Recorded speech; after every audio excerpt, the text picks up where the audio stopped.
অবজ্ঞা। সেদিন রাতে যখন চারিদিক অন্ধকার, তখন তার কেউ যেন তার নিতম্বে আঘাত করলো।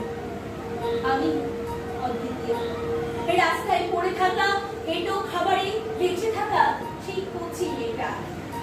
ঘর বাড়ি সব হারিয়ে যখন রাস্তাগুলো তাকে আশ্রয় দিল, সেদিন থেকে শুরু হলো পাশবিক অত্যাচার। সেদিন মজার আর মোহের বশে যখন সবাই লুটে নিল, রাস্তায় জন্মানো বাচ্চার ভার ধরতে তুলে নিল। আমি অদ্বিতীয়া, তোমার কলেজের সব থেকে কুৎসিত মেয়েটা। স্বপ্ন দেখার তাগিদে যখন